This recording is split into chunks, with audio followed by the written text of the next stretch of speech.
Hello and welcome back to Prep Classes Academy. Today we'll be discussing the third chapter of social science. So let us begin. Approaches, methods, strategies and techniques of teaching social science. आप लोगों को मैं एक बार clearly बता दूं, ये जो भी वीडियोस मैं बना रही हूँ इसमें जितना भी टॉपिक आपके बुक में है वो सब कवर किया गया है।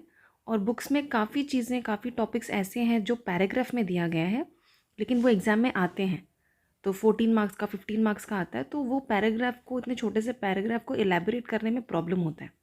तो उन पैराग्राफ्स को भी मैंने इसमें पॉइंट्स में अच्छे से एलैबोरेट किया है। तो अगर आप ये जितने भी टॉपिक्स मैंने पीपीटी में अपने वीडियो में कवर किए हैं, इनको अगर अच्छे से आप नोट्स बना लो, इनको अगर कवर कर लो, तो आपको शायद बुक्स भी देखने की ज़रूरत नहीं है। बस एक बार गो थ्रू कर लेना कि इन केस आपको लगे कुछ छूट गया, या फिर इन केस आपको लगे उसमें से कुछ एग्जाम्पल्स हैं जो आपको ज़्यादा फिट करता है क्वेश्चन में, तो आप यूज़ कर सकते हैं। अदरवाइज जितना भी नोट्स इसमें प्रिपेयर किया गया है, it is enough for your exam. Concept of teaching. Teaching is a dynamic and interactive process in which educators facilitate learning by imparting knowledge, skills, values and attitude to the students. तो teaching एक interactive process है between the teachers and the students, जहाँ पे जो educator होते हैं, जो teachers होते हैं, वो नॉलेज, स्किल, वैल्यूज़ और एटीट्यूड्स इम्पार्ट करते हैं बच्चों को. It involves not just the transmission of information but also the creation of environment that fosters critical thinking, problem solving and personal development. तो एजुकेशन में जो टीचिंग प्रोसेस होता है वो सिर्फ इन्फॉर्मेशन ट्रांसफ़र करने के लिए नहीं होता है, जबकि उसमें क्रिटिकल थिंकिंग, प्रॉब्लम सॉल्विंग और पर्सनालिटी डेवलपमेंट भी बच्चों का होता है. Teaching is an essential function in education where teacher guide students in acquiring knowledge, understanding concepts and applying them in real world. अब टीचिंग का प्रोसेस क्या है? The teaching process is a structured approach that consist of several stages design to ensure effective learning. उसमें several stages होते हैं ताकि effective learning हो सके. तो उसको ब्रेक डाउन करके देखते हैं क्या क्या स्टेप्स है. पहला है प्लानिंग एंड प्रिपरेशन, जहाँ पे टीचर जो होता है वो प्लान करता है कि ऑब्जेक्टिव क्या होगा, लर्निंग ऑब्जेक्टिव क्या होगा, लेसन प्लान कैसे क्रिएट करना है, क्या क्या अप्रोप्रिएट मटेरियल्स चाहिए. फिर आता है इंस्ट्रक्शन, जहाँ पे लेसन्स का जो डिलीवरी होता है उसका एक कॉन्सेप्ट एक्सप्लेन करना, डेमॉन्स्ट्रेशन देना, स्टूडेंट्स को एंगेज करना लर्निंग एक्टिविटी में. फिर आता है असेसमेंट, जहाँ पे कि बच्चों को असेस किया जाता है on the basis of test, quizzes, projects and informal methods. फिर फीडबैक मिलता है, जो वो लोग टेस्ट अपीयर करते हैं बच्चे, उसके बाद एक फीडबैक मिल जाता है कि बच्चों का परफॉर्मेंस कैसा रहा. अगर अच्छा है तो वेरी नाइस, अगर अच्छा नहीं है तो क्या लैक किया, क्या लूप होल्स थे, हमको उसको कैसे कवर करना है. रिफ्लेक्शन है evaluating the effectiveness of teaching strategy. इससे क्या रिफ्लेक्ट होता है फीडबैक से कि टीचिंग स्ट्रैटेजी सही था या नहीं. अगर बच्चों का परफॉर्मेंस अच्छा था, मतलब टीचिंग स्ट्रैटेजी जो टीचर ने जो प्लान किया था, जो प्रिपेयर किया था, वो बहुत ही अच्छा था. Otherwise we too have to make some we also have to make some changes in the way we are teaching or the lesson plan that we have created, या फिर जो भी हमने प्रोजेक्ट यूज़ किया है, फिर जो भी हमने मेथड यूज़ किया टीचिंग का, we have to make some changes. Variables in the teaching process. Teaching process में क्या क्या वेरिएबल होता है? एक होता है इंडिपेंडेंट वेरिएबल जो कि टीचर होता है, एक होता है डिपेंडेंट वेरिएबल जो कि स्टूडेंट होता है. इंडिपेंडेंट वेरिएबल टीचर को क्यों कहा गया है? The independent variable in the teaching process refers two factors that a teacher controls और मैनिपुलेट्स. इंडिपेंडेंट वेरिएबल टीचर को इसलिए बोला जाता है कि टीचर जो होता है वो इस प्रोसेस में हर चीज़ कंट्रोल कर सकता है. टीचर का action, behaviour and decision directly impact करता है स्टूडेंट के लर्निंग में. तो some key aspects of independent variables are teaching method, जो अप्रोच टीचर यूज़ करता है, सच एज लेक्चर्स, डिस्कशंस या फिर एक्सपेरिमेंट लर्निंग, ये सब होता है टीचिंग मेथड. फिर teaching knowledge and expertise. Teachers subject matter expertise, उस सब्जेक्ट में उसको कितना एक्सपर्टाइज है और टीचिंग का एक्सपीरियंस कैसा है, वो सिग्निफिकेंटली अफेक्ट करता है बच्चों को. क्लासरूम मैनेजमेंट, किस तरीके से उनका मैनेज करने का एबिलिटी है, क्या वो क्लास में डिसिप्लिन मेंटेन कर पाते हैं, उनका एंगेजमेंट कैसे करवाते हैं, वो बच्चों को कैसे और ज़्यादा इंटरैक्टिव करते हैं, या फिर एक पॉजिटिव लर्निंग एनवायरनमेंट कैसे क्रिएट करते हैं, that is classroom management. And finally communication skill, कि टीचर का कम्युनिकेशन स्किल बच्चों के साथ कैसा है, पॉजिटिव है या नहीं, इफेक्टिव है या नहीं, बच्चे समझ पा रहे हैं या नहीं, अंडरस्टैंडिंग एंड एंगेजिंग है या नहीं, दैट इज़ कम्युनिकेशन स्किल. तो इंडिपेंडेंट वेरिएबल टीचर को बोला जाता है, और ये सारे जो अप्रोचेस हैं, ये सारे जो वेरिएबल्स हैं, ये सब इंडिपेंडेंट वेरिएबल के हैं. Teaching method, teaching knowledge and expertise, classroom management and communication skill. Dependent variable है स्टूडेंट। स्टूडेंट को डिपेंडेंट वेरिएबल इसलिए बोला जाता है क्योंकि स्टूडेंट टीचर्स के ऊपर डिपेंड रहते हैं लर्न करने के लिए। The dependent variable refers to outcome और result that an influence by teachers action. क्या आउटकम आया टीचर्स के इन्फ्लुएंस से, पढ़ाने से? स्टूडेंट अंडरस्टैंडिंग, स्टूडेंट का अंडरस्टैंडिंग करने का एक्सटेंट। स्टूडेंट एंगेजमेंट, कितना लेवल ऑफ इंटरेस्ट और एंगेजमेंट क्लास में वो शो कर रहे हैं। स्टूडेंट अचीवमेंट, उनके टेस्ट्स के जितने स्कोर्स हैं, उनके प्रोजेक्ट के जो आउटकम है, उनका जो ग्रेड्स है, वो रिफ्लेक्ट करता है कि स्टूडेंट ने क्लास में मास्टर किया या नहीं। Critical thinking and problem solving, higher order ability जो है बच्चों का वो इम्प्रूव हुआ है नहीं, उनकी ability to analyse, evaluate and apply knowledge, उन सब चीज़ों को भी देखा जाएगा to know whether the teacher has imparted the knowledge properly और नॉट। And student motivation.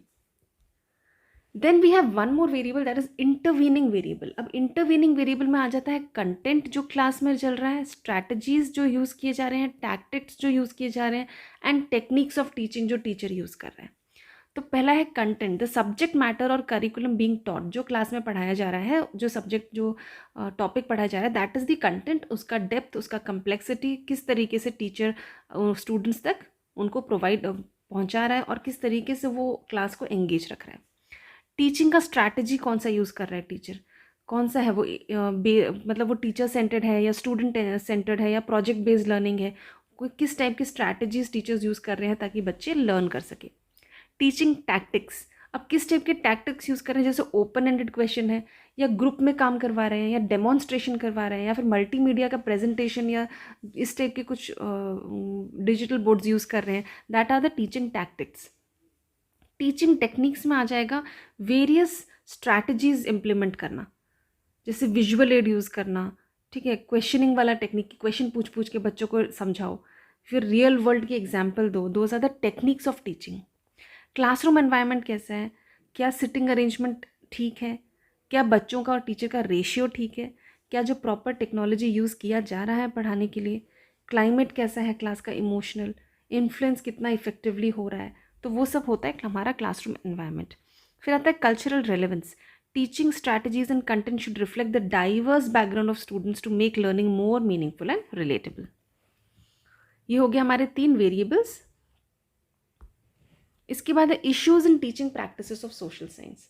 क्या क्या इश्यूज होते हैं सोशल साइंस टीच करने के लिए, वो अब देखते हैं। पहला है ओवरलोडेड कंटेंट। जो कंटेंट होता है सोशल साइंस का वो बहुत ही ज़्यादा ओवरलोडेड होता है, बहुत एक्सपैंडेड रहता है, क्योंकि उसमें history, economics, geography, political science सब कुछ आ जाता है। तो टीचर को बहुत डिफिकल्ट होता है कि वो बैलेंस करके इन सारे सब्जेक्ट्स को, जो कि एसएसटी में आता है, सोशल साइंस में आता है, उसको बैलेंस वे में कंटेंट को कवर कर सके और बच्चों को समझा सके। तो बहुत ही ओवरलोडेड कंटेंट होता है। स्टूडेंट डिसएंगेजमेंट, स्टूडेंट का डिसएंगेजमेंट क्यों होता है? क्योंकि ये जो सब्जेक्ट होते हैं, एक तो जैसे मैंने बताया कि इतने ज़्यादा ओवरलोडेड होते हैं। उसके बाद सोशल साइंस जो होता है बहुत ही ट्रेडिशनल मेथड ऑफ डिलीवरी जो होता है स्टूडेंट सोशल का, जैसे उनको खाली पढ़ पढ़ के बताओ और समझाओ, तो बच्चे उस चीज़ में इंटरेस्ट नहीं लेते हैं। तो टीचर्स को इसके लिए बहुत सारे स्ट्रैटेजीज यूज़ करने पड़ते हैं। पहले था कि चॉक एंड बोर्ड वाला सिस्टम था, टीचर्स पढ़ाते थे, बच्चे समझते थे और उसी चीज़ को रट लेते थे, रोट लर्निंग बहुत चलता था।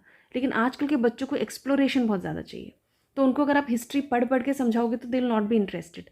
आप उनको रैदर अगर प्रेजेंटेशन में पिक्चर्स दिखाओगे, उस मुगल से रिलेटेड कुछ एक मूवी दिखा दिया, कुछ एक वीडियोस दिखा दिए, तो वो ज़्यादा उससे रिलेट करते हैं। अदरवाइज स्टूडेंट का डिसएंगेजमेंट रहता है क्लास में। Lack of critical thinking emphasis. Social science subject often encourage the development of critical thinking, but traditional teaching method, जैसे मैंने बताया, ट्रेडिशनल टीचिंग मेथड जो होता है वो सिर्फ रोट लर्निंग पे चलता है, मेमोराइजेशन एंड रोट लर्निंग पे। Teachers may face challenge in fostering students ability to analyse question and evaluate social, economic and political system only if they are not using the modern techniques of teaching. फिर आता है cultural and perspective bias. Social science teaching may sometimes present information from a particular culture or ideological perspective, which can limit students' understanding of diverse viewpoint. A lack of cultural sensitivity or balanced representation of historical events can affect the accuracy and fairness of content taught. कभी कभी क्या होता है, social science में जो एक topic पढ़ा रहे हैं किसी पर्टिकुलर कल्चर के बारे में होता है, किसी पर्टिकुलर आइडियोलॉजी के बारे में होता है, जिससे जो कि बच्चों को समझ नहीं आता है, ठीक है, और कभी कभी क्लैश कर जाता है। जैसे हिंदू, मुस्लिम, सिख, ईसाई, इन सब में से किसी एक पर्टिकुलर टॉपिक को अगर पकड़ लो, तो कुछ बच्चे जो उनके साथ बहुत ज़्यादा, जो उस पर्टिकुलर कल्चर से लिंक्ड है उनको बहुत अच्छे से समझ आता है, लेकिन बाकियों को वो चीज़ ग्रास्प करने में प्रॉब्लम होती है. Standardized testing versus conceptual understanding. The emphasis on standardized testing can create pressure on teachers to prioritize content that is easily testable rather than promoting deeper conceptual understanding. This can limit the development of students' ability to think critically and apply knowledge in real world. Standardize testing और conceptual understanding. Standardize testing में क्या होता है कि बच्चों को बहुत ही standard वे में, जैसे ओल्ड वे मेथड में पढ़ाया जाता है, जिससे कि कंटेंट जो होता है वो पढ़ाते हैं और उनका एक इवैल्यूएशन नॉर्मल वाला कर लेते हैं. लेकिन rather than promoting deeper conceptual understanding, conceptual understanding में क्या होता है, एक एक कॉन्सेप्ट को पूरा डीपली पढ़ना. एक जैसे एक सेंटेंस पढ़ रहे हो उसमें 5-6 वर्ड्स हैं, हर एक वर्ड को अंडरस्टैंड करना is very important when you are going through a subject. तो उस तरीके से नहीं पढ़ाने से बच्चों को कुछ भी समझ नहीं आता है, और अगर आता भी है तो they are not conceptually clear about the topic. Technological integration. Technology has the potential to enhance teaching and learning. Some teachers may not be adequately trained.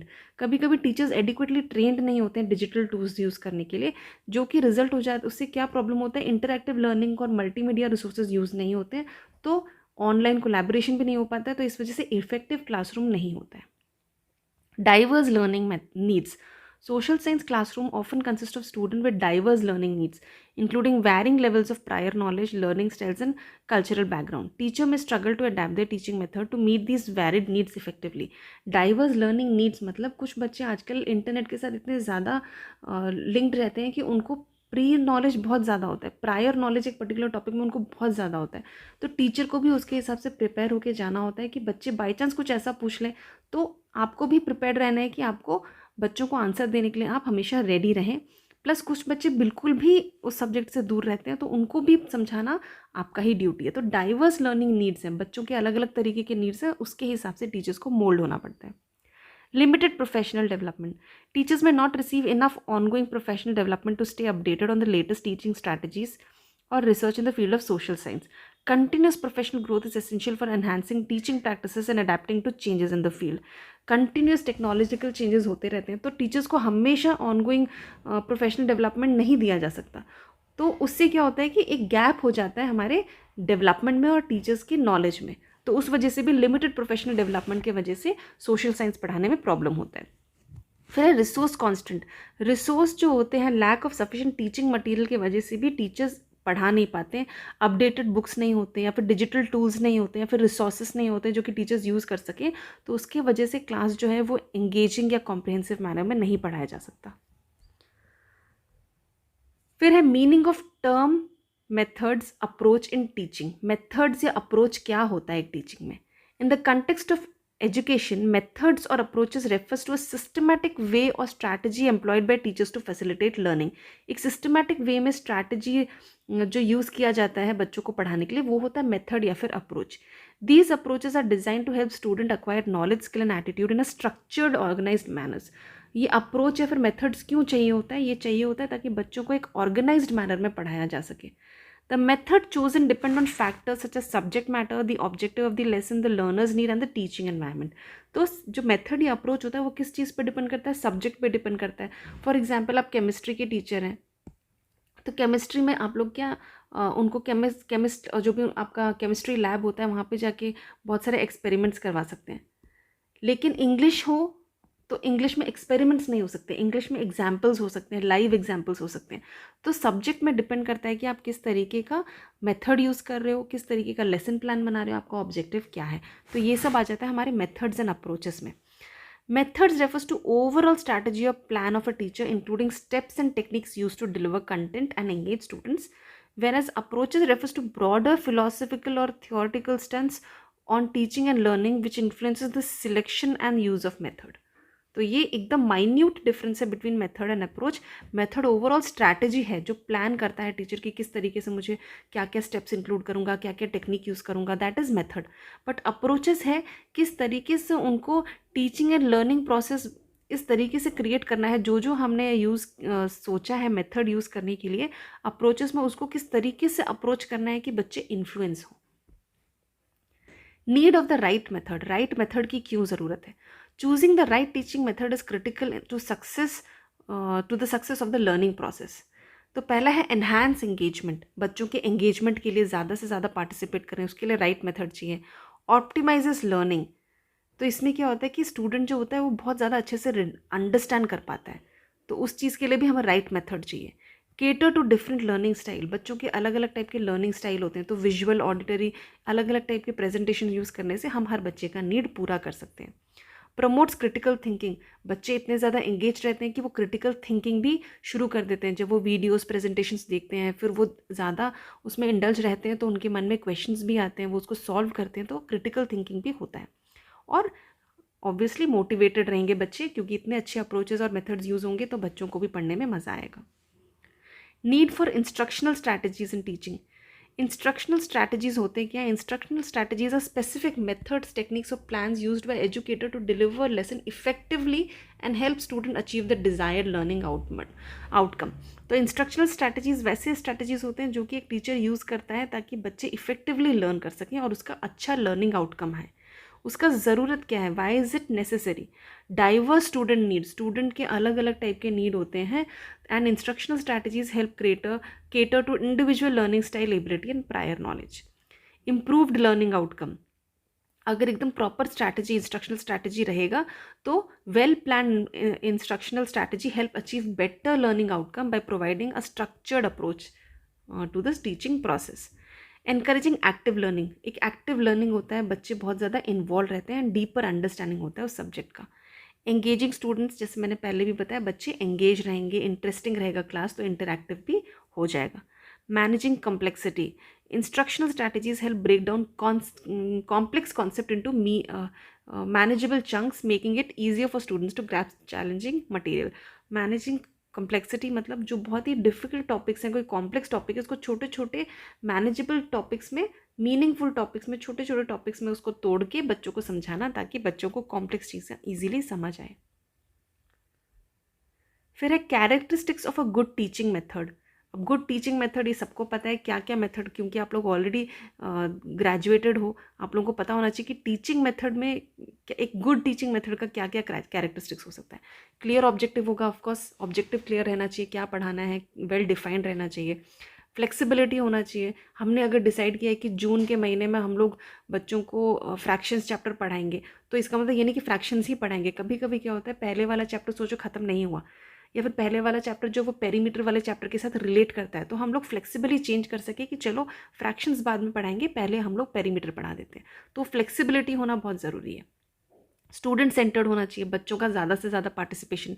Clarity होना चाहिए, एंगेजमेंट होना चाहिए, मतलब बच्चों को एनकरेज करना है और एंगेज करना है क्लास में। असेसमेंट होना चाहिए, एक फीडबैक के लिए बच्चों का असेसमेंट करना बहुत ज़रूरी है। देन प्रैक्टिकलिटी होना चाहिए, जो मेथड होता है उसमें कम से कम ऐसे ऐसे रिसोर्सेस होने चाहिए अवेलेबल कि बच्चों को एक प्रैक्टिकल नॉलेज आए, जिसमें कि टाइम कांस्टेंट रहता है कि इतने टाइम के अंदर उनको प्रैक्टिकल ख़त्म करना है, तो उनके अंदर एक मोटिवेशन रहेगा।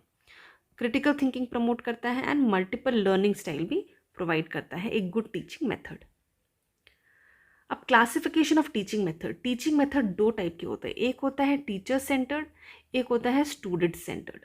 So there are two types of classification of teaching methods. There are two types of teaching methods. One is teacher centered method, TCM, and one is student centered method, यानी SCM.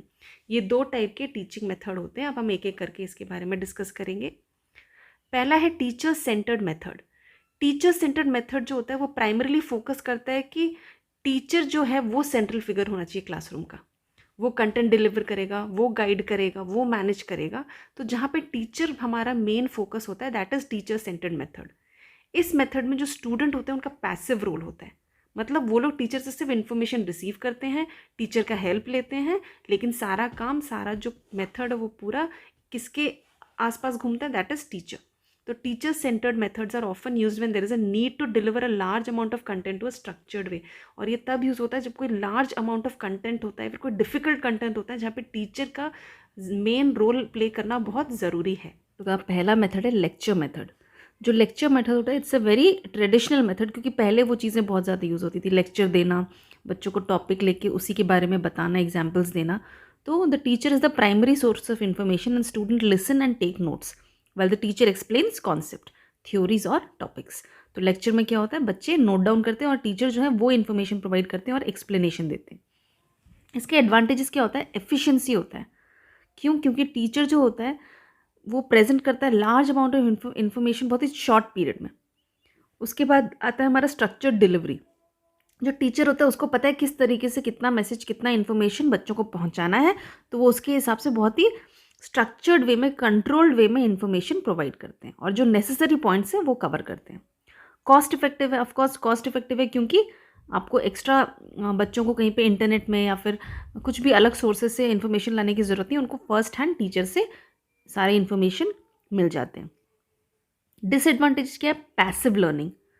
मतलब क्या हुआ कि students में become passive recipient of information without engaging. उनका engagement class में जो है, जो पार्टिसिपेशन है वो कम हो जाता है या फिर होता ही नहीं। लिमिटेड इंटरेक्शन, इंटरेक्शन बहुत कम होगा ऑब्वियसली, क्योंकि टीचर्स जो हैं वो इन्फॉर्मेशन प्रोवाइड कर रही हैं। एंड बहुत ही मोनोटोनस, मतलब बहुत ही एक शेड्यूल जैसा हो जाएगा, एक ही जैसा क्लास हमेशा। सबको पता है, बच्चों को पहले से ही पता है कि क्लास जाएंगे और लेक्चर होगा। उनको कभी भी एक्सपेक्टेशन नहीं होगा कि कुछ एक नया एक्टिविटी होगा या फिर मैम एक नए तरीके से पढ़ाएंगी, कुछ एक नया मेथड यूज़ करेंगे। उनको पता है वो क्लास जाएंगे और बहुत ही मोनोटोनस सा क्लास चलेगा। फिर है lecture cum demonstration method. Lecture cum demonstration method usually practicals में यूज़ होते हैं, जैसे साइंस हो, मैथमेटिक्स हो, जितने भी टेक्निकल सब्जेक्ट्स हैं उसमें यूज़ होते हैं। जैसे केमिस्ट्री लैब में जाते हैं हम, वहाँ पे डेमोन्स्ट्रेट कर करके लेक्चर देते हैं कि इसके साथ हमने ये केमिकल मिक्स किया तो ये हुआ, ये रिएक्शन हुआ। तो उसमें क्या होता है, थोड़ा बहुत एंगेजमेंट स्टार्ट हो जाता है बच्चों का। तो एडवांटेजेस में एंगेजमेंट होगा, विजुअल लर्निंग, देख के सीखते हैं, एनहांस्ड कॉम्प्रिहेंशन, बच्चे रियल वर्ल्ड एक्सपीरियंस करते हैं, रियल लाइफ एक्सपीरियंस करते हैं, तो उनका जो एनहांस्ड लर्निंग होता है, कॉम्प्लेक्स कॉन्सेप्ट को समझ पाते हैं। डिसएडवांटेज क्या है? Resource intensive. इसमें टाइम चाहिए, प्रिपरेशन चाहिए, रिसोर्स चाहिए, और डेमोन्स्ट्रेशन भी टीचर को पहले से एक बार करके देखना पड़ेगा। और इतने बड़े क्लासरूम में, इतने बड़े क्लास में, इतने सारे बच्चों के बीच में एक छोटा सा एक्सपेरिमेंट दिखाने में सबको या तो दिखता नहीं है या तो सब उस तक पहुंच नहीं पाते हैं। लिमिटेड स्टूडेंट पार्टिसिपेशन, इसमें सिर्फ लिमिटेड स्टूडेंट को ही पार्टिसिपेट करा सकते हैं, क्योंकि टीचर एक जगह खड़ा होकर अगर एक्सपेरिमेंट दिखा रहा है तो हार्डली 7 to 8 स्टूडेंट्स खड़े रह सकते हैं और बाकी स्टूडेंट्स को प्रॉब्लम होगा। टाइम कॉन्स्टेंट, ये जो होता है demonstration take up time potentially limited the coverage of the syllabus. तो सिलेबस कवरेज करने में प्रॉब्लम हो जाता है, क्योंकि टाइम कॉन्स्टेंट रहता है कि इतने टाइम में उन्हें सिलेबस ख़त्म करना है, लेकिन प्रैक्टिकल्स के साथ करने से उनको बहुत ज़्यादा टाइम लग जाता है अपना एक टॉपिक कवर करने के लिए। फिर है सोर्सेस मेथड। सोर्सेस मेथड क्या है? जिसमें बुक्स या आर्टिकल से या फिर अलग इंटरनेट सोर्सेज से जितने भी स्टडी मटेरियल हैं, स्टडी के जो उनका जो टॉपिक है, कंटेंट है, उसको कवर करना। Then the teachers role is to guide students to how to use these resources. Teacher जो है वो उनको गाइड करते हैं कि इन जितनी भी रिसोर्सेज हैं उनको कैसे इफेक्टिवली हेल्प करना है, कैसे इफेक्टिवली समझना है, कैसे उसको इफेक्टिवली यूज़ करना है। This method promotes independent learning by encouraging students to explore content beyond the text. Advance क्या है? एडवांटेजेस है, वैरायटी ऑफ सोर्सेस है। Students are expose to a variety of perspective. Students को बहुत सारे मटेरियल्स दिए जाते हैं, आउटसाइड मटेरियल्स भी दिए जाते हैं जिसमें बुक से ज़्यादा इन्फॉर्मेशन होता है। रिसर्च स्किल बढ़ता है, वो लोग रिसर्च करने लगते हैं, इतने सारे इंटरनेट में अवेलेबल हैं आर्टिकल। एक ही टॉपिक के ऊपर 10 या 1000 आर्टिकल्स होंगे, तो बहुत ज़्यादा रिसर्चेस भी होते हैं।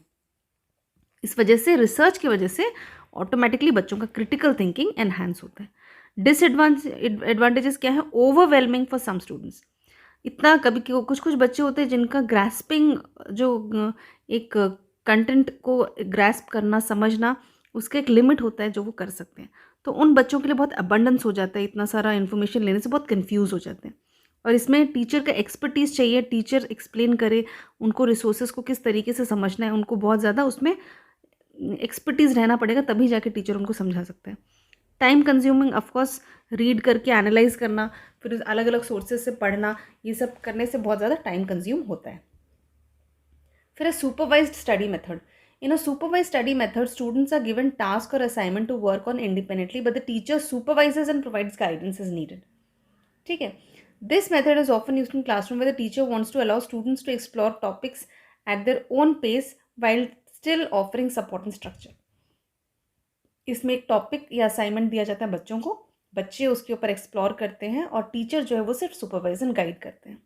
इसका एडवांटेजेस क्या है? इंडिपेंडेंट लर्निंग होता है, और क्योंकि इंडिपेंडेंट लर्निंग होता है इस वजह से critical thinking and problem solving enhance होता है।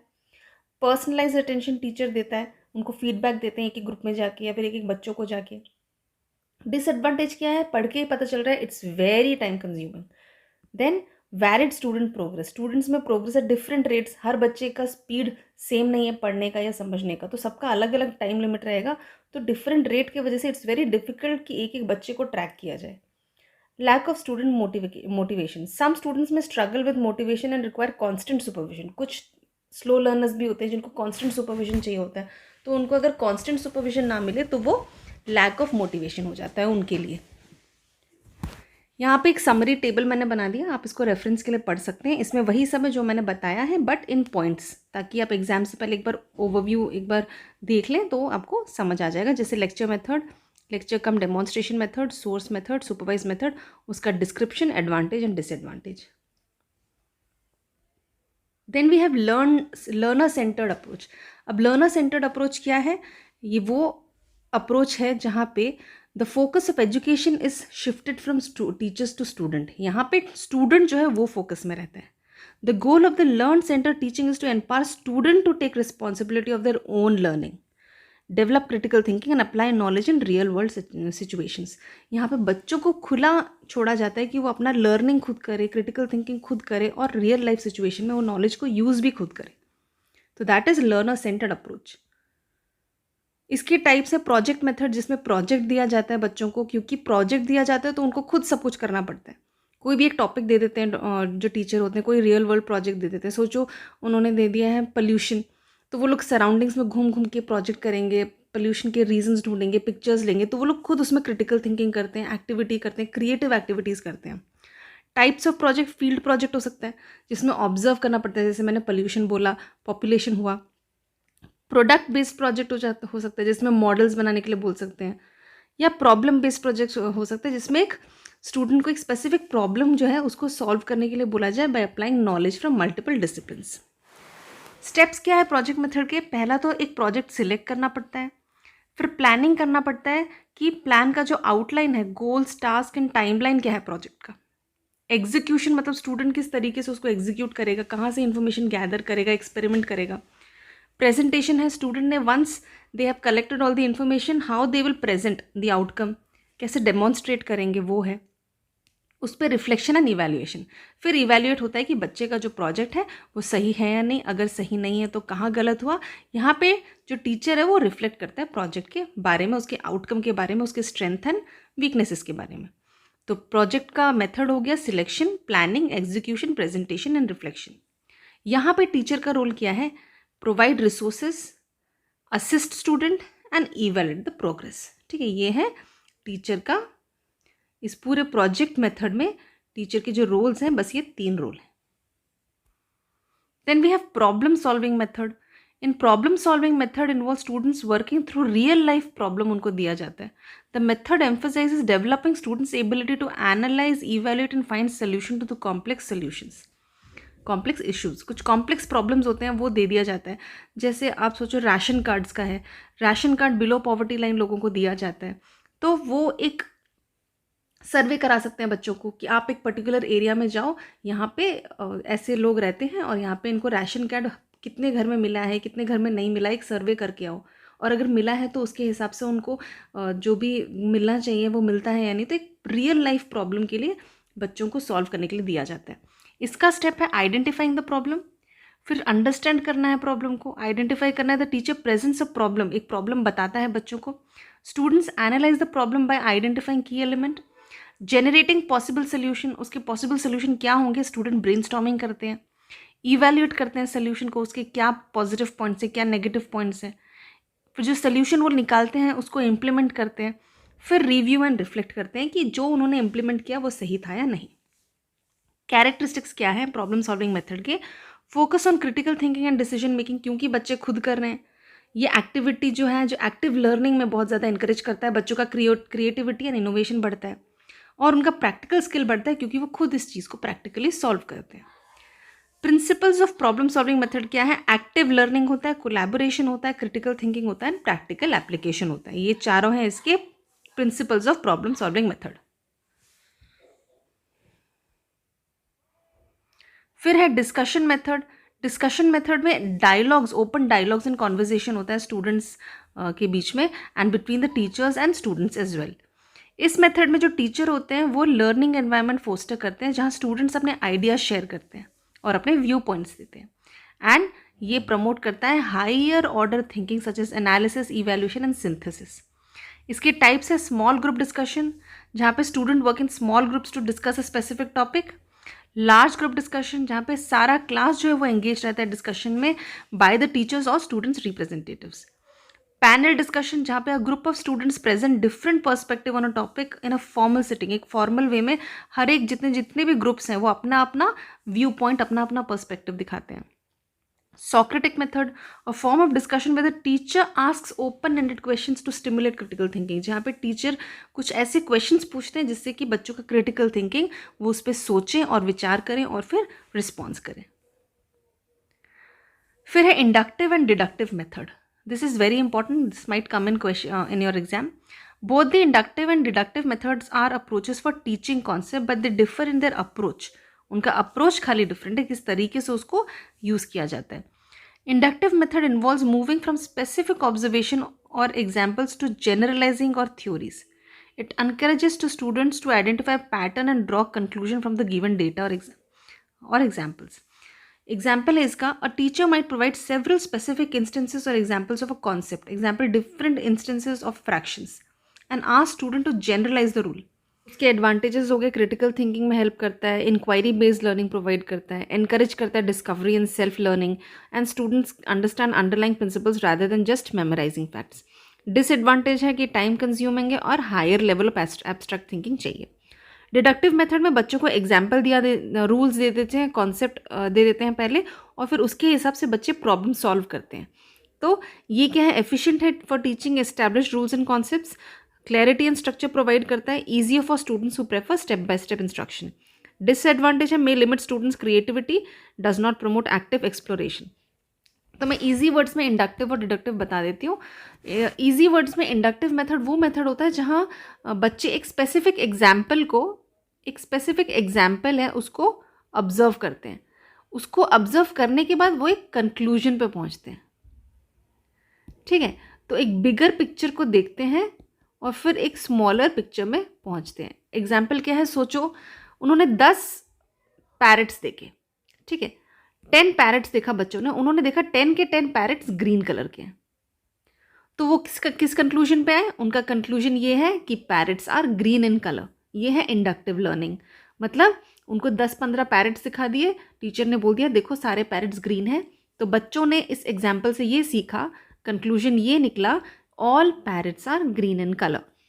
अब डिडक्टिव मेथड क्या है, डिडक्टिव मेथड में बच्चों को एक जनरल रूल या प्रिंसिपल बताया जाता है और वो उसके मदद से एक प्रिडिक्शन करते हैं, कंक्लूजन तो नहीं, प्रिडिक्शन बोलेंगे, एक प्रिडिक्शन करते हैं।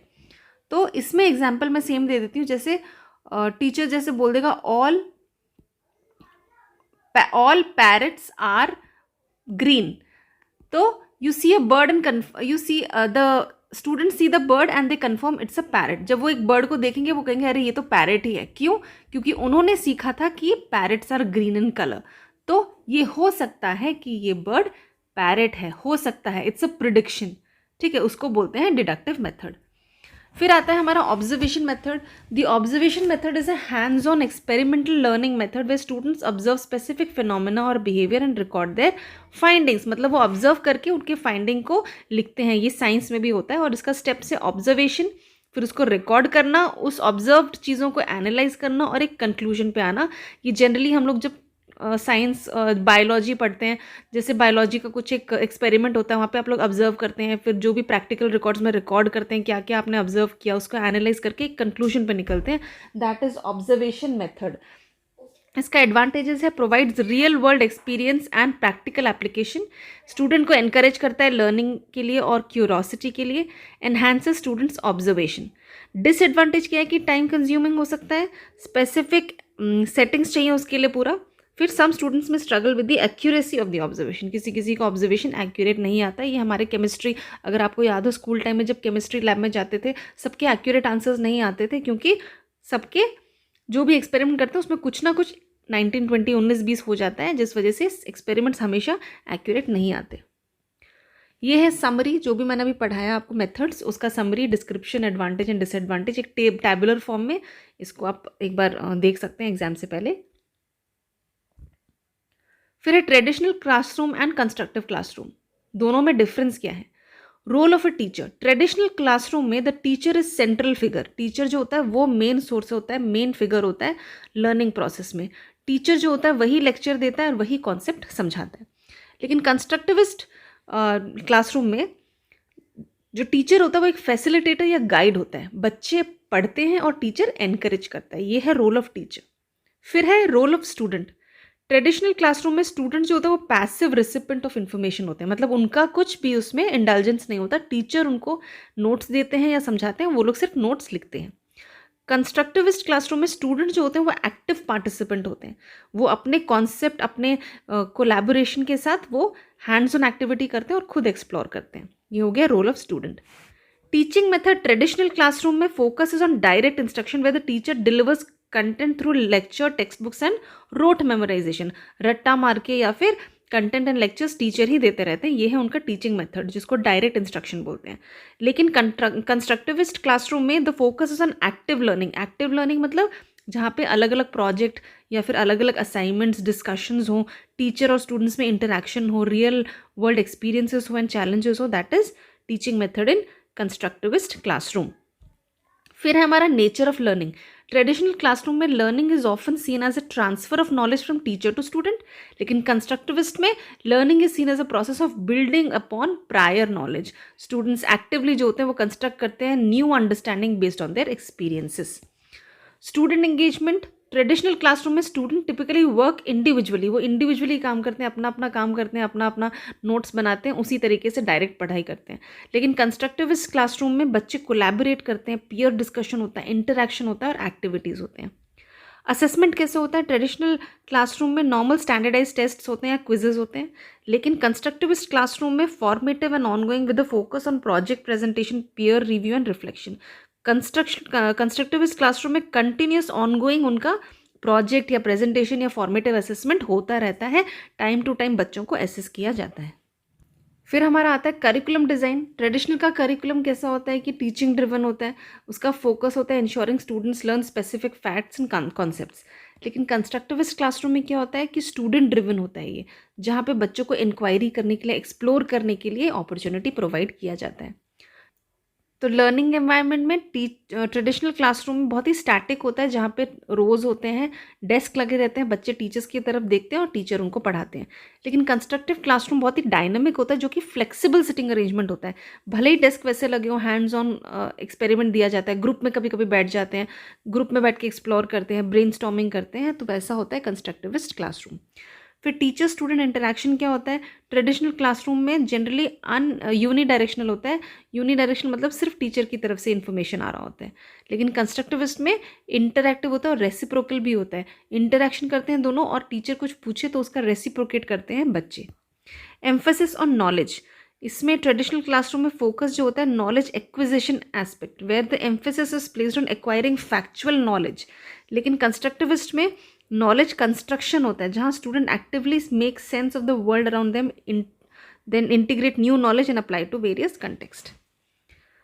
Then we have this summary table, जहाँ पे कि सारे एस्पेक्ट्स दिए हुए हैं टीचर्स के, स्टूडेंट्स के, मेथड्स के, और यहाँ पर ट्रेडिशनल और कंस्ट्रक्टिव क्लासरूम जो है उसका डिफ्रेंशिएट किया गया है, आप इसको पढ़ सकते हैं। इसको भी लर्न कर लेंगे तो सिर्फ ये टेबल भी देख लेंगे तो फिर अगर एग्जाम में ये 15-20 मार्क्स का आता भी है, इन्हीं पॉइंट्स को आपको इलैबोरेट करके लिखना है बस। फिर है 5 E's of constructive classroom. Constructive जो क्लासरूम होता है, जो बहुत ही इंटरैक्टिव होता है, हमने अभी पढ़ा उस बारे में, उसके 5 E's होते हैं, हम लोग उसके बारे में पढ़ेंगे कि वो 5 E है क्या।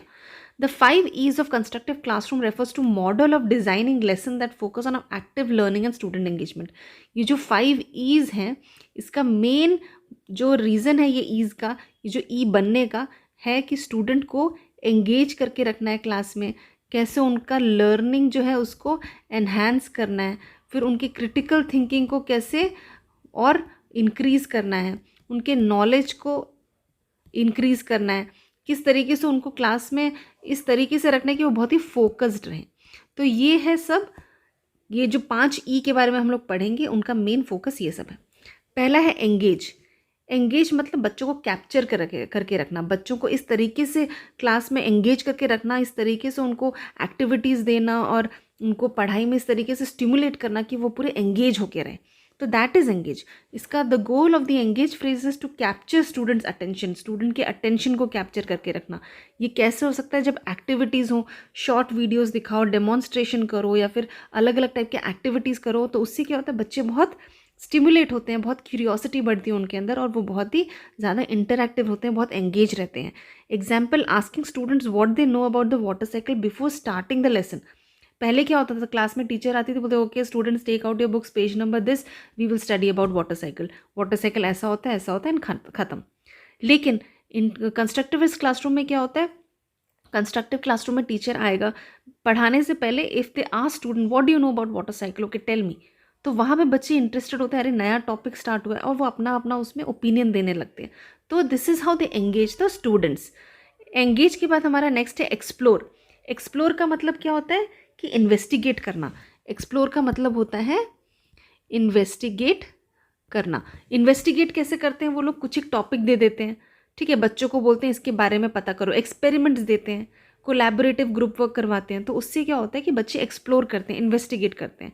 तो इसका एग्जाम्पल है having students perform a science experiment to observe how different materials conduct heat. Heat conductor के ऊपर पढ़ाया उनको मटेरियल्स दे दिए और बोले कि अब एक्सपेरिमेंट करो, कौन से गुड कंडक्टर ऑफ हीट है, कौन से बैड कंडक्टर ऑफ हीट है। तो उस तरीके से उनको एक्सप्लोर करने के लिए दिया जाता है। फिर है explain. After exploration, the teacher helps student make sense of their discoveries by guiding them through discussion. In this phrase, student articulate their understanding and clarify concept. वो अपना अपना जो भी उन्होंने एक्सप्लोर किया उसके बाद वो एक्सप्लेनेशन में देते हैं, और जहाँ उनको नहीं आता टीचर उनको एक्सप्लेनेशन देती हैं। तो इससे क्या होता है, the teacher may ask students to share their observation. पहले तो टीचर्स उनसे मांगेंगे आपका ऑब्जर्वेशन क्या है, थ्योरी क्या, एक्सप्लोर क्या किया, तो बच्चे अपना अपना एक्सप्लोरेशन बताते हैं, और जहाँ पे ज़रूरत पड़ता है टीचर अपना स्ट्रक्चर्ड एक्सप्लेनेशन फिर प्रोवाइड करते हैं। फिर है हमारा इलैबोरेट और लास्ट है इवैल्यूएट। इलैबोरेट में क्या है, the elaboration phase encourages students to apply their new knowledge to different context, helping to solidify the understanding and extend it beyond. It is an opportunity to make connection between the learn concept and other topic. Elaborate में क्या होता है कि बच्चे जो भी उन्होंने सीखा है वो उस चीज़ को और एक्सप्लेन कर पाते हैं और अच्छे से उसको एनलार्ज करके बता सकते हैं। Student might engage in new activities that require them to apply what they have learned in different scenarios. इसका एग्जाम्पल है, लर्न करने के बाद वाटर साइकिल के बारे में students could explore how water scarcity impacts different regions of the world. एक topic से हज़ारों टॉपिक निकल जाते हैं, तो उसी तरह से वो एक्सप्लोर कर पाते हैं, इलैबोरेट कर पाते हैं कि जैसे उन्होंने वाटर साइकिल पढ़ा उससे रिलेटेड है वाटर स्कैसिटी, उनको अब ये भी पता चल जाएगा कि धीरे धीरे वाटर स्कैसिटी जो है वो इम्पैक्ट कैसे करता है हमारे वाटर साइकिल को, हमारे सराउंडिंग को, हमारे रीजन को।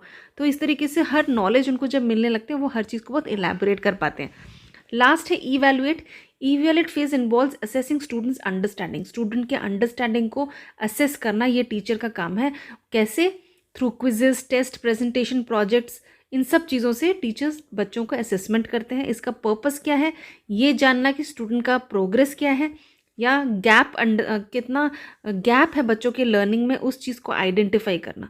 इससे क्या होगा, टीचर इवैल्यूएट करके पता कर सकता है बच्चों का लर्निंग प्रोसेस सही से चल रहा है या नहीं चल रहा है। तो ये थे 5 E's of constructive classroom. Again I have made a table of that, summary table है उसका। Engage, explore, explain, elaborate and evaluate, उसका ऑब्जेक्टिव, एक्टिविटीज़ एंड पर्पस क्या है, इसको भी आप एक बार पढ़ सकते हैं। चाहे तो उसको एक्सप्लेन करने के बाद एग्जाम में ये टेबल भी बना सकते हैं। What are the benefits of these 5 E's? पहला है एक्टिव एंगेजमेंट। हमने पढ़ा कि इनसे क्या होगा कि बच्चों का एंगेजमेंट बहुत रहेगा क्लास में, उनका इंटरेस्ट लगा रहेगा और बहुत मोटिवेटेड फील करेंगे। फिर है डीपर अंडरस्टैंडिंग थ्रू एक्सप्लोरेशन, क्योंकि बच्चे खुद एक्सप्लोर करते हैं तो हर चीज़ का उनको एक्सप्लेनेशन बहुत अच्छे से मिलता है, अंडरस्टैंडिंग बहुत ज़्यादा हो जाती है, बच्चे हर चीज़ बड़े अच्छे से समझ पाते हैं क्योंकि वो खुद इन्वेस्टिगेट करते हैं। Critical thinking and problem solving, of course जब वो खुद कर रहे हैं तो उनका critical thinking and problem solving भी इंक्रीज होता है और वो और ज़्यादा नॉलेज अपना बढ़ा पाते हैं। पर्सनलाइज्ड लर्निंग होता है, क्यों? क्योंकि the 5 E's framework is flexible, allowing teachers to tailor lesson to meet the individuals needs of the students. क्योंकि ये फ्लेक्सिबल होता है, टीचर बच्चों के मेंटल लेवल के हिसाब से प्रोजेक्ट बना के बच्चों को दे सकता है और उसको बोलते हैं पर्सनलाइज्ड लर्निंग। उससे क्या होगा, बच्चे और एंगेज रहेंगे और उनको और मज़ा आएगा पढ़ने में। फिर है student ownership of learning. Student जो है वो होते हैं ओनर, क्योंकि वो एक्टिव पार्टिसिपेंट होते हैं उसके। बच्चे खुद पार्टिसिपेट करते हैं, वो खुद इंटरेक्शन करते हैं, खुद उसके ऊपर एक्सप्लोरेशन करते हैं और टीचर से वहाँ पे as a facilitator and guider रहते हैं। Enhanced collaboration. Activities like group works and discussion during the explore, explain and elaborate phases encourage collaboration among students. फिर आता है हमारा scaffolding learning. The structured progression from the engage to evaluate helps scaffold learning. Scaffold learning का meaning actually क्या होता है कि starting में जो teachers होते हैं वो बच्चों को पूरी तरह से सपोर्ट करते हैं, उनको हेल्प करते हैं स्टडीज़ में, और once the students are smart enough to understand, उनका एक कॉन्क्रीट नॉलेज आ जाता है, तो उसके बाद जो टीचर्स हैं वो अपना जो उनके ऊपर एक सपोर्ट सिस्टम था वो हटा देती हैं और फिर बच्चों को मोटिवेट करती हैं कि वो खुद करें। फिर आता है हमारा formative assessment and continuous feedback. Continuously assessment करना बच्चों को और उसका फीडबैक लेना। Real world application. The elaborate phase, जो इलेबोरेट फेज है वो एनकरेज करता है स्टूडेंट को अपने लर्निंग को रियल लाइफ सिचुएशन में यूज करने के लिए। This help student see the relevance of what they are learning and how it can be applied outside the classroom. फिर है एक्टिव रिफ्लेक्शन।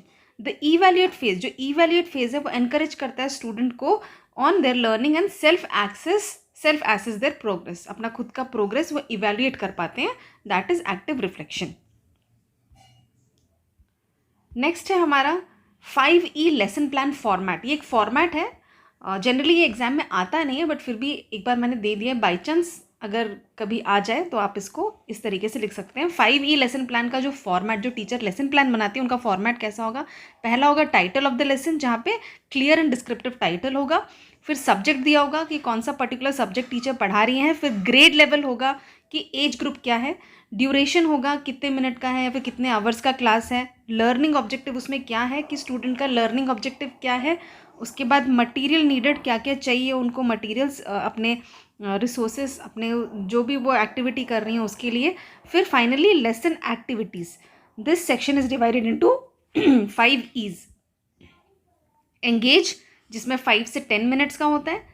एक्सप्लोर, जिसमें 15 से 20 मिनट्स होता है। जैसा मैंने एक्सप्लेन किया आपको, एंगेज क्या होता है, एक्सप्लोर क्या होता है, एग्जैक्टली वही है ये, बस इसको एक टीचिंग लेसन, जो लेसन प्लान है उसके फॉर्मेट में यहाँ पे डिफाइन किया गया है। उसका ऑब्जेक्टिव, उसमें टीचर का रोल किया है, स्टूडेंट का रोल किया है और एग्जाम्पल दिया गया है।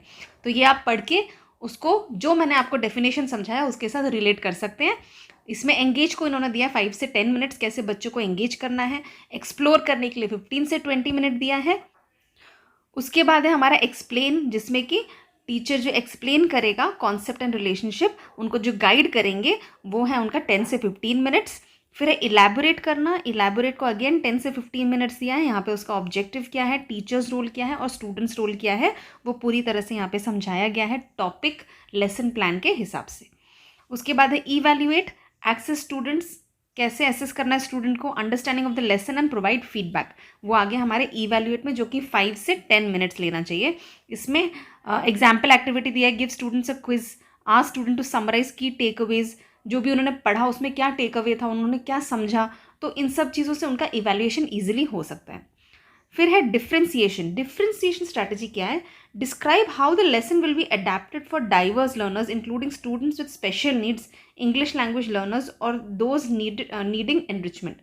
एग्जाम्पल, प्रोवाइडिंग एडिशनल स्कैफोल्डिंग, जो जितने भी हमारे स्पेशल चिल्ड्रन होते हैं उनको किस तरीके से हमको पढ़ाना है, जैसे visual add, simplified instruction for students who need extra support, जिनको एक्स्ट्रा सपोर्ट चाहिए उनको किस तरीके से क्या क्या एक्टिविटी या फिर क्या क्या एक्स्ट्रा वो लोग प्लेवे मेथड से पढ़ा सकते हैं। Offering more challenging task for advance learners, और जो एडवांस लर्नर्स हैं उनको थोड़ा एक्स्ट्रा एडवांस जो टास्क है, चैलेंजिंग टास्क है, कॉम्प्लेक्स प्रॉब्लम है, वो सब प्रोवाइड करना। तो डिफ्रेंसिएशन में क्या करेंगे, वो बच्चों को 2 कैटेगरी में डिवाइड कर देंगे।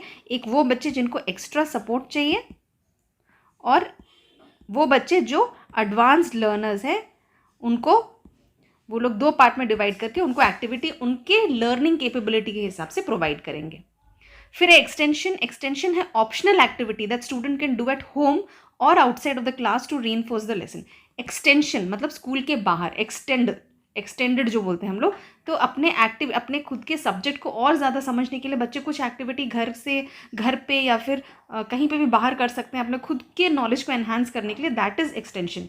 जैसे have students keep a journal of daily weather observation.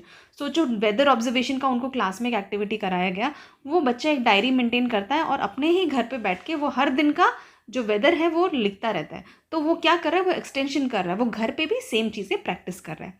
फिर है reflection. After the lesson reflect on the effectiveness of the activity, what worked well and what could be improved in the future lesson. Reflection क्या है कि अब जितना भी activity हुआ, जो भी हुआ टिल एक्सटेंशन, उसमें क्या क्या चीज़ें इफ़ेक्टिव थी और कौन सी एक्टिविटीज़ इफ़ेक्टिव नहीं थी जिसको और ज़्यादा इम्प्रूव किया जा सकता है, उस चीज़ पे ध्यान दिया जाता है। तो उसके बाद जब उनको पता चलता है कि किस किस चीज़ों में प्रॉब्लम हुई थी, किन एक्टिविटीज़ को हम लोग और थोड़ा अच्छे से कर सकते थे या फिर कुछ नया मेथड यूज़ कर सकते थे नेक्स्ट टाइम, फिर वो उसको उसमें अप्लाई करते हैं। ये एक मैंने फॉर्मेट दे दिया है, जो आपको अभी मैंने पढ़ा है एग्जैक्टली वही है, बस एक एग्जांपल दे दिया है। 5E लेसन प्लान टेम्पलेट है इसमें। यहाँ पे मैंने टॉपिक लिया है द वाटर साइकिल, सब्जेक्ट है साइंस, ग्रेड है 4th, 45 मिनट्स का ड्यूरेशन है। इसमें लर्निंग ऑब्जेक्टिव है student will identify and explain the steps of water cycle. Material क्या क्या नीडेड है मैंने यहाँ पे लिख दिया, जो जो आपको मैंने बताया एग्जैक्टली वही यहाँ पे मैंने टेबल फॉर्म में बता दिया है। फेजेस जो होते हैं, engage, explore, explain, elaborate and evaluate, उसका टीचर्स का रोल क्या है, स्टूडेंट का रोल क्या है और एग्जाम्पल एक्टिविटीज़ के वो सब इसमें दे दिए हैं। आप अगर बाई चांस ये क्वेश्चन आए, वैसे आना नहीं चाहिए लेकिन अगर आ जाता है तो आप वो सारा डिफाइन करने के बाद ये टेबल बना दोगे तो और भी अच्छा है। फिर है हमारा teaching strategies and techniques. Effective teaching strategies and technique जो होता है वो बच्चों को क्लास में एंगेज करने में और फैसिलिटेट करने में लर्निंग को बहुत हेल्प करता है। इससे बच्चों का क्रिटिकल थिंकिंग और क्रिएटिविटी भी बहुत इंप्रूव होता है। तो पहला है ब्रेनस्टॉर्मिंग। ब्रेनस्टॉर्मिंग क्या होता है, एक ग्रुप एक्टिविटी होता है जहाँ पे बच्चे अपना अपना आइडियाज, सोल्यूशन एंड रिस्पॉन्सेज देते हैं। सब लोग एक साथ देते हैं, pool of ideas, pool of solutions वहाँ पे आते हैं। और फिर it is an unstructured technique where no idea is immediately judged. कोई भी आइडिया को इमीडिएटली जज नहीं किया जाता। Allowing free flow of thoughts. Steps क्या है, इंट्रोड्यूस द टॉपिक। कोई भी एक प्रेजेंट प्रॉब्लम या क्वेश्चन या फिर कोई भी एक टॉपिक क्लास में दे देते हैं। फिर बच्चों को बोला जाता है कि अपना अपना आइडिया दो, which are recorded by the teacher. Teacher उनके आइडियाज़ को बोर्ड पे हो, वाइट बोर्ड पे हो, शीट्स पे हो, रिकॉर्ड करते हैं हर बच्चे का कुछ कुछ जो भी आइडिया आता है वो। Discussion. After the ideas are collected the teacher can facilitate a discussion to explore और इवैल्यूएट द आइडियाज़। उसके बाद क्या होता है, टीचर हर एक के बच्चों के सारे पॉइंट्स पकड़ के एक बार फिर से एक्सप्लेन करके फिर उसमें से जो प्रॉबेबल आंसर, जो सबसे अच्छा या सबसे पास वाला आंसर, बहुत ही इफेक्टिव आंसर होता है, उसको वो लोग चूज़ करते हैं। इसका बेनिफिट क्या है, बच्चों को आउट ऑफ द बॉक्स सोचने का एक मौका मिलता है, उनको एनकरेजमेंट मिलता है, स्टूडेंट का पार्टिसिपेशन होता है, प्रायर नॉलेज जो उनका होता है वो बढ़ता है और बाकी बच्चों से उनको कई नई चीज़ें पता चलती हैं। Builds problem solving and critical thinking skill. Example है asking student to brainstorm ways to conserve water in their community. उनके कम्युनिटी में वाटर कैसे कंजर्व कर सकते हैं, वो टॉपिक दे के भी ब्रेनस्टॉर्मिंग कर सकते हैं। फिर है team teaching. Team teaching involves 2 or more teachers working together to teach a lesson or series of lesson. The teachers can divide the teaching responsibility, offer different perspective और provide individual support to students. इसमें teacher जो है वो अपना अपना part divide कर लेते हैं लेसन का कि कौन क्या पढ़ाएगा और कैसे पढ़ाएगा। इसके टाइप्स होते हैं को teaching, parallel teaching, one teach one assist.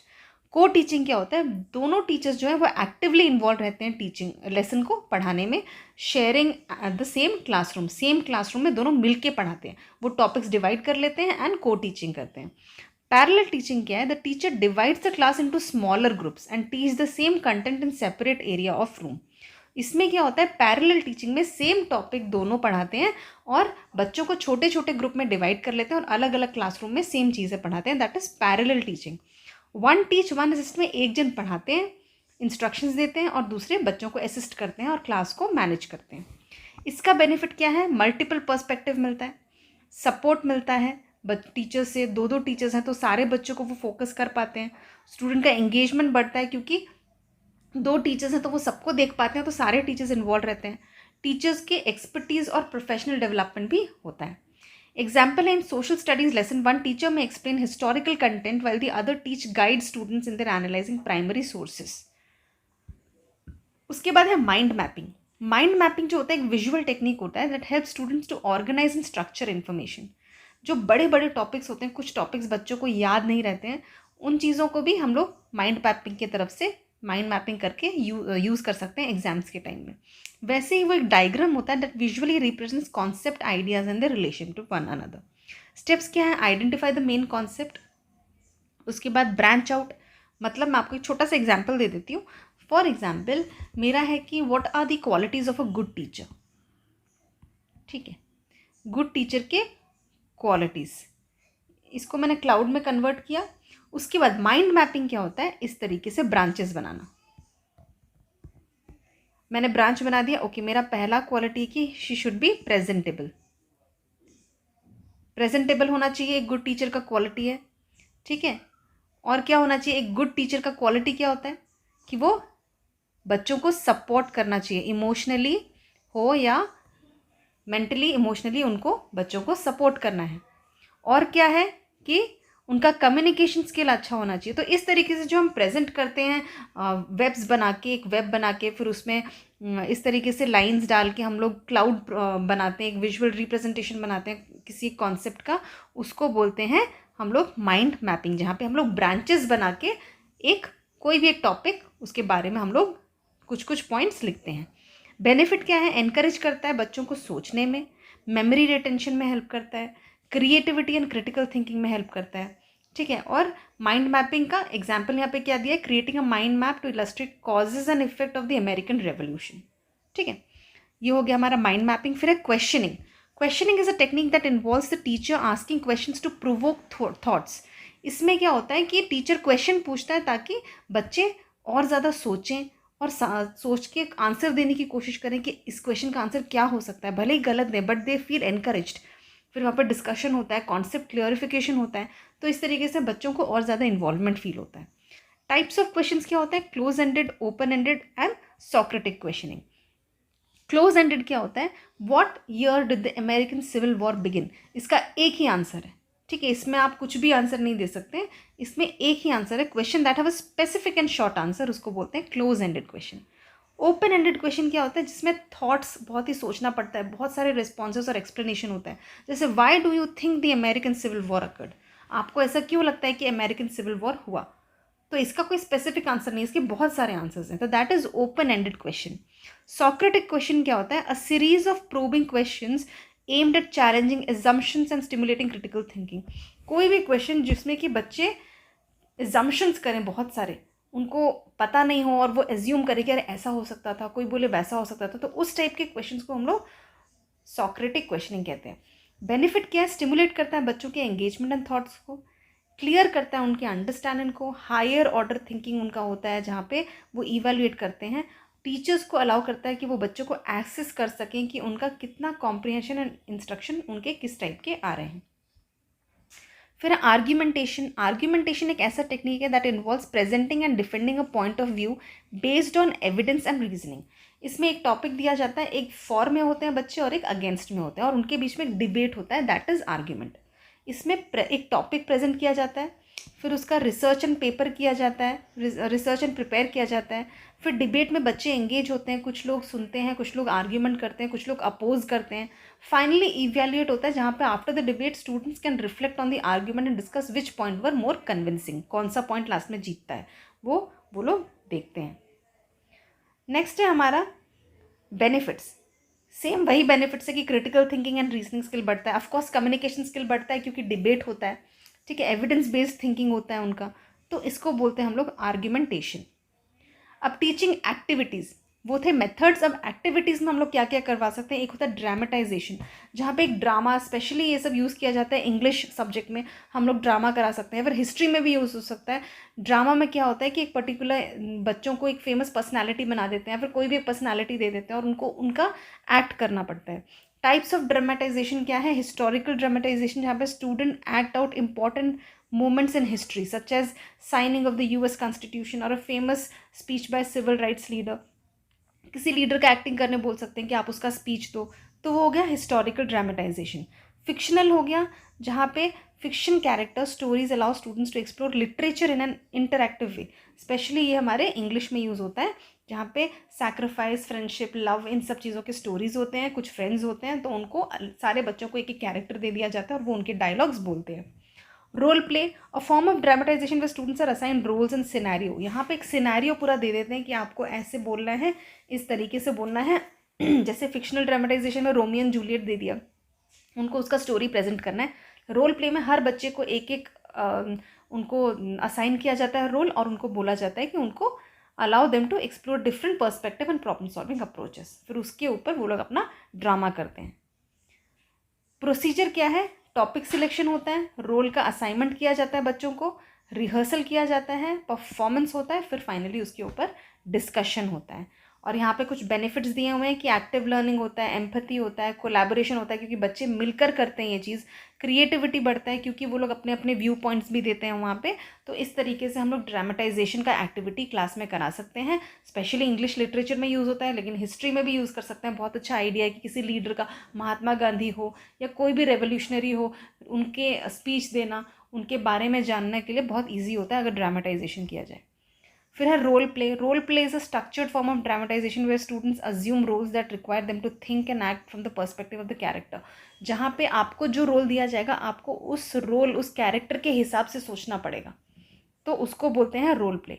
Historical role play में क्या हो गया? सोचो आपको बोला जाए कि आप महात्मा गांधी हो, अब आपका क्या विचार है इस पर्टिकुलर टॉपिक के बारे में, नॉन वायलेंस के ऊपर, तो फिर आपको एज महात्मा गांधी आपको आंसर देना पड़ेगा। That is historical role play. Social role play में सोशल इश्यूज जैसे पॉवर्टी हो, सिविल राइट्स हो, इन सब चीज़ों के ऊपर आपको एक अपना खुद का जो इशू के ऊपर अपना आपको एक रोल दे दिया जाएगा। आपको उस चैलेंजेस के बारे में बोलना है और समझना है और समझाना है। प्रॉब्लम सॉल्विंग रोल प्ले होता है focused on real world problem, जैसे student assume role to find solution. For example a lesson on environmental sustainability, ये एक रियल प्रॉब्लम है। Students might role play as member of community and working together to address pollution. इसमें जैसे आपको एक community member बना दिया और आपको सोल्यूशन निकालना है कि एनवायरमेंटल सस्टेनेबिलिटी कैसे रखा जा सकता है, कैसे किया जा सकता है। फिर है इसका प्रोसीजर में है सिनेरियो सेटअप। एक सिनेरियो पूरा उसका सेटअप करना है कि किस टाइप के मतलब डिसीजन मेकिंग में क्या होगा। टीचर पूरा प्रेजेंट कर देगा, आपको बता देगा कि ऐसा ऐसा सिनेरियो चल रहा है और आपको इस तरीके से एक्ट करना है। वो पूरा सिनेरियो वो एक्सप्लेन कर देंगे। उसके बाद रोल असाइनमेंट हो जाएगा। फिर रिसर्च एंड प्रिपरेशन होगा। स्टूडेंट रिसर्च करेंगे अपने अपने रोल के बारे में और उस कैरेक्टर के बारे में और जानेंगे, ताकि वो उसके हिसाब से अपने आप को प्रिपेयर करके एक्सप्रेस कर सकें। रोल प्ले एग्जीक्यूशन, स्टूडेंट फिर एक्ट करेंगे, उन्होंने जितना भी इन्फॉर्मेशन उसके बारे में कलेक्ट किया उसके हिसाब से फिर वो लोग रोल प्ले करेंगे। फिर finally debriefing. After the role play the teacher facilitates a discussion about the experience. Students can reflect on what they learn, उन्होंने क्या समझा, क्या सीखा, उस बारे में वो ब्रीफ देंगे। इसका बेनिफिट क्या है? Perspective talking. Role play help student understand and appreciate the perspective of others, दूसरों के पर्सपेक्टिव को जान पाते हैं। प्रॉब्लम सॉल्विंग स्किल्स बढ़ते हैं, कम्युनिकेशन स्किल बढ़ता है, एंगेजमेंट रहता है बच्चों का। तो ये सब उसके बेनिफिट्स हो गए। फिर है हमारा field trip and excursion. Field trip and excursion provide students with opportunity to explore real world location related to the subject matter. These trips bring academic concept to life by providing direct experimental learning that cannot be replicated in the classroom. इसका एक example दे देती हूँ। सोचो बच्चों को banking chapter पढ़ाया जा रहा है, तो बैंकिंग में उनको बताया गया कि बैंक में हम लोग जाके डिपॉजिट कर सकते हैं, फिर हम लोग वहाँ से मनी विड्रॉ कर सकते हैं, फिर वहाँ पे हम लोग बैंक अकाउंट्स खोल सकते हैं। तो ये सब उनको बोला जा सकता है, बट क्लास में वो चीज़ हम लोग उनको रेप्लिकेट करके नहीं दिखा सकते। तो अगर उनको फील्ड ट्रिप में बैंक लेके जाया जाए, बैंक में जाके उनको वहाँ के एम्प्लॉयज़ के साथ इंटरेक्शन करने को मिले, देखने को मिले कि कैसे डिपॉजिट होता है, कैसे विड्रॉ होता है, कैसे बैंक अकाउंट बनता है, तो that will be a real life example for them, जहाँ पे कि वो आराम से हर चीज़ को देख के समझ सकते हैं और सीख सकते हैं। That is field trip and excursion. इसके टाइप्स होते हैं कल्चरल फील्ड ट्रिप, जो कि म्यूजियम, हिस्टोरिकल साइट्स होते हैं। एनवायरमेंटल फील्ड ट्रिप, जो कि इकोलॉजिकल साइट्स, नेशनल पार्क हो सकते हैं और बायोडाइवर्सिटी को पढ़ाने के लिए। इंडस्ट्रियल और इकोनॉमिक फील्ड ट्रिप, जहाँ पे कि इकोनॉमिक इंस्टीट्यूशंस हो, फैक्ट्रीज हो, बिजनेस ऑर्गेनाइजेशन हो, वहाँ पे लेके जाते हैं। कम्युनिटी बेस्ड फील्ड ट्रिप, जहाँ पे कि सोशल सर्विसेज वगैरह के लिए कम्युनिटी में किसी भी एक अर्बन डेवलपमेंट एरिया में या फिर किसी भी एक सोशल एरिया में लेके जाते हैं। इसका procedure again very simple, planning करते हैं, प्रिपरेशन करते हैं, फिर कहाँ उनको फील्ड ट्रिप लेके जाना है वहाँ लेके जाते हैं। After the trip students reflect their experiences, उनका एक्सपीरियंस जो होता है वो रिफ्लेक्ट करते हैं। इसका बेनिफिट क्या होता है कि इसका यहाँ पे नंबरिंग चेंज कर देना। इसका बेनिफिट क्या होता है कि रियल वर्ल्ड लर्निंग होता है, एंगेजमेंट, बच्चे एंगेज होते हैं और बहुत ज़्यादा इंटरेस्टेड रहते हैं क्योंकि रियल लाइफ एग्जाम्पल मिल रहा होता है। कोलैबोरेशन, बच्चे मिलके ग्रुप एक्टिविटी करते हैं, डिस्कस करते हैं, कम्युनिकेशन करते हैं। कल्चरल एंड सोशल अवेयरनेस उनको मिलता है जो उन्होंने सिर्फ बुक्स में पढ़ा होगा, सोचो पॉवर्टी हो कुछ भी हो, जब वो रियल लाइफ में जाके वो देखते हैं तो उनको उसका और ज़्यादा अवेयरनेस पता चलता है। फिर we have social studies club. एक सोशल स्टडी क्लब हो सकता है जिसमें, जो कि एक एक्स्ट्रा करिकुलर ग्रुप की तरह रख सकते हैं, जहाँ पे कि जितने भी स्टूडेंट जो क्लब में हैं वो आएंगे और एक्सप्लोर करेंगे सोशल साइंस टॉपिक्स डीपली, मतलब अपना अपना ब्रेनस्टॉर्मिंग करके या फिर उसके बारे में कहीं से इंफॉर्मेशन लाके। The club often focuses on areas like history, civics, economics और करंट इवेंट्स। इसके टाइप्स क्या हैं? डिबेट क्लब, जहाँ पे वो लोग करंट इश्यूज़ को लेकर डिबेट कर सकते हैं। हिस्ट्री क्लब, जहाँ पे historical periods, figures and events often culminating in presentation, जहाँ पे प्रेजेंटेशन या प्रोजेक्ट बना सकते हैं history related. Global studies club, जहाँ पे कि ग्लोबल कॉन्फ्लिक्ट हो, इंटरनेशनल का कोई टॉपिक हो, वो चाहे एक्सपोर्ट इम्पोर्ट का टॉपिक हो, कुछ भी हो, उस टाइप के टॉपिक्स हैं, उसके ऊपर वो डिस्कस कर सकते हैं, फोकस कर सकते हैं। एंड कम्युनिटी एक्शन क्लब, जहाँ पे कि कम्युनिटी के यानी लोकल सोशल इश्यूज़ के बारे में वो लोग डिस्कस कर सकते हैं और एंगेज कर सकते हैं बच्चों को। इसका क्या प्रोसीजर है? अगेन फॉर्मेटिंग एंड प्लानिंग तो सब में है, एक्टिविटी है उनका कि किस टाइप की एक्टिविटीज़ क्लब में एंगेज होंगे, प्रेजेंटेशन होगा, प्रोजेक्ट होगा, कम्युनिटी सर्विस होगा, क्या होगा। फिर इवेंट क्या होगा? Club often organisation event like guest speaker हो या फील्ड ट्रिप हो या डिबेट टू एनहांस लर्निंग, क्या इवेंट उनको करना है उस चीज़ पे वो फोकस करते हैं। फिर रिफ्लेक्टिंग एंड शेयरिंग, उसके बाद रिफ्लेक्ट एंड शेयरिंग होता है बच्चों का। एक बार जब वो सब कुछ प्रोजेक्ट कर लेते हैं फिर अपना ओपिनियन देते हैं, अपना जो भी उन्होंने सीखा है, जो भी उन्होंने लर्न किया है उसको बताते हैं। फिर आ जाता है हमारा बेनिफिट्स, जिसमें है डीपर एक्सप्लोरेशन। स्टूडेंट्स एक्सप्लोर करते हैं टॉपिक को, इधर उधर से सोर्सेज से वो बहुत सारे इन्फॉर्मेशन कलेक्ट करते हैं तो उससे डीपर एक्सप्लोरेशन कर पाते हैं।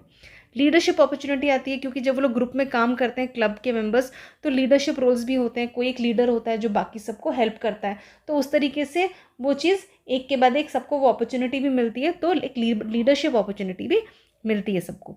Community building, social studies club promote engagement among students with similar interest, जिनके सिमिलर इंटरेस्ट होते हैं उनको सोशल स्टडीज़ क्लब में प्रमोट करने के लिए, उनको एक कम्युनिटी बिल्ड करने के लिए एक मौका मिलता है कि वो लोग एक साथ एक ग्रुप में आएँ और अपने जो उनका जो खुद एक ग्रुप के सारे मेंबर्स का एक सेम इंटरेस्ट है उसके ऊपर काम करें।